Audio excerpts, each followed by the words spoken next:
Welcome back to The Explainer. Today, we've got a really focused, consolidated explainer lined up for you, all about a material called mullite and mullet-based ceramics. Now, before we get too deep into the weeds, just imagine a substance so incredibly resilient that it literally bridges the gap between ancient, blistering lava flows and the extreme thermal demands of modern hypersonic flight. It's kind of crazy, right? It is the hidden hero of the industrial world, a material you absolutely rely on every single day, probably without ever knowing its name. By the end of this deep dive, you're going to understand exactly why this nearly magical compound is so absolutely crucial to the future of engineering. To really understand the reverence scientists have for this material, I want to share this incredible quote from 1956. The scientist R.B. Salzman famously compared our unsung hero, Mullite, to the ultimate holy grail for materials scientists. You have to remember the context here. The mid-1950s, that was the dawn of the space age, the rapid advancement of jet engines. We desperately needed materials that could survive just unprecedented heat and stress. Salzman pointed out that when ceramicists heat clay or other materials containing alumina and silica, they aren't just baking mud, they are actively trying to produce crystalline mullite. Because those elements naturally want to become this exact form under extreme heat, it is literally the pinnacle reference point for anyone engineering high-performance ceramics. But here's what makes this story so fascinating. Despite being a fundamental cornerstone of human industry, it's vanishingly rare in nature. It wasn't even scientifically identified in the wild until the 1920s. A trio of geologists, Anderson, Wilson, and Tate, were out collecting mineral specimens from these rugged, ancient lava flows on the Isle of Mull, off the west coast of Scotland. At first, they thought they just had a relatively common mineral called silimonite, which, to be fair, is an incredibly easy mistake to make because they look really similar. But upon closer inspection, they realized they had actually stumbled upon the very first known natural deposit of this extraordinary ceramic material. So they named it Mullite, after the island, giving this humble Scottish origin story to a material that would eventually shape modern aerospace. All right, let's jump into Section 1, Unlocking the Mullite Structure, a deceptively simple blueprint. Now, if we zoom way in, you'll see this beautiful, almost chaotic array of interlocking microscopic needles. This is the material's secret identity. These specific needles were formed hydrothermally, meaning in intensely hot, pressurized water inside small cavities of volcanic rocks in Germany. This tightly interlocked architecture is the absolute secret to the material's legendary strength and damage tolerance. It's kind of like interlocking your fingers together, or how fibers are woven into a Kevlar bulletproof vest. When intense physical stress or thermal shock hits, these interlaced microscopic needles just refuse to let a single crack splinter straight through. Instead, they resist the deformation by distributing that massive load across this highly efficient web-like matrix. And the actual recipe? It's deceptively straightforward. 3Al2O3, 2SiO2. Basically, it's just a mix of aluminum, silicon, and oxygen. It's known as the only stable intermediate solid solution phase in the entire aluminous silica system at atmospheric pressure. Which is a mouthful, I know, but simply put, a solid solution phase just means the atoms of these elements blend together uniformly without changing the overall crystal structure. Kind of like dissolving sugar into water, but, as a solid rock. Yet, despite having such a simple ingredient list, the exact stoichiometry, meaning the precise mathematical ratio of those ingredients, and its incredibly complex atomic crystallography are still highly debated by researchers today. We know exactly what goes into it, but mapping out that complex atomic dance, that is a puzzle scientists are still actively trying to solve. So let's move to Section 2, Forging the Synthetic Hero, Making the Rare Common. This brings us to a massive engineering hurdle. We can't just mine this stuff out of the ground in bulk. Remember, it took incredibly specific conditions in a Scottish lava flow just to find a trace of it naturally.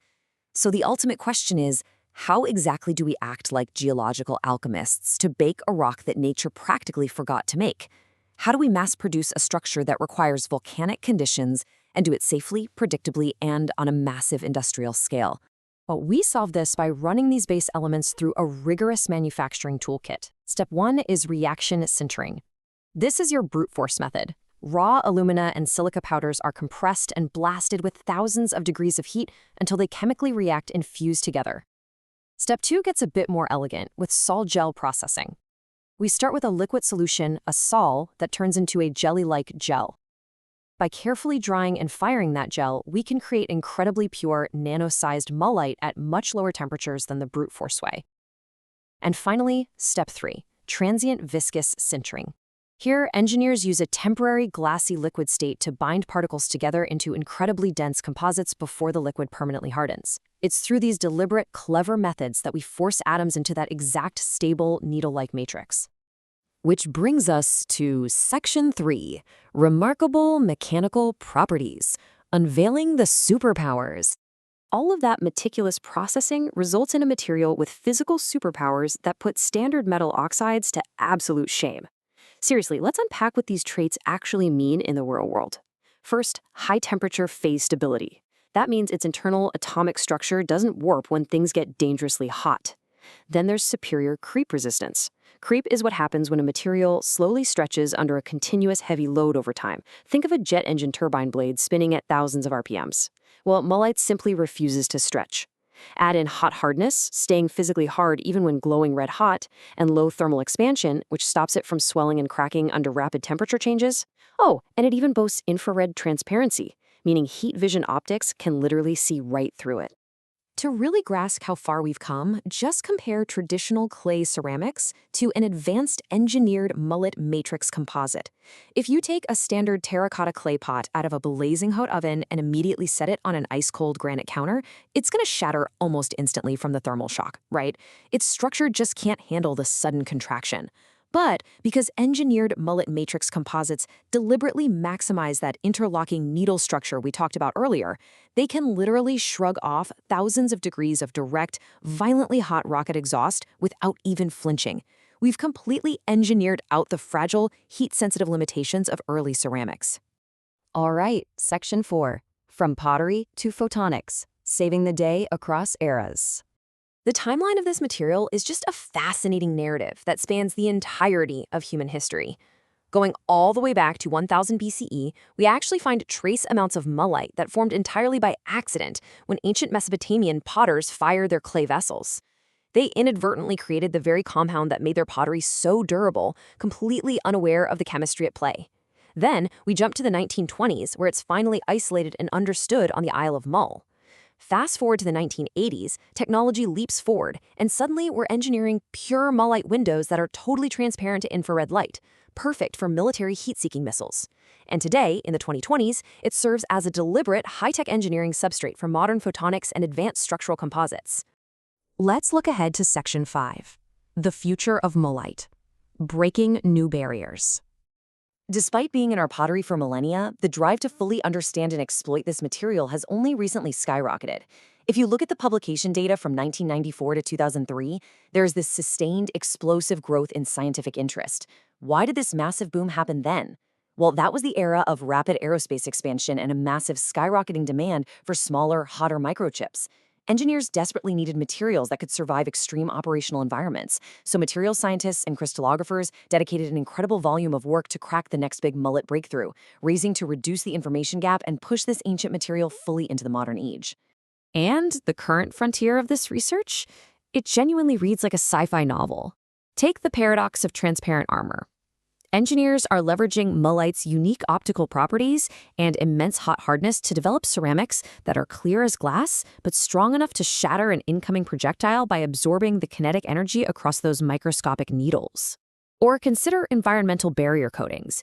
These are literally applied to extreme metal alloys inside jet engines. They act as an unyielding thermal shield, stopping the engine from melting itself from the inside out. They're even combining it at the microscopic level to forge ultra-tough nanocomposites that are lighter and stronger than anything we've built before. So as we wrap up this explainer, I really want to leave you with this thought to ponder.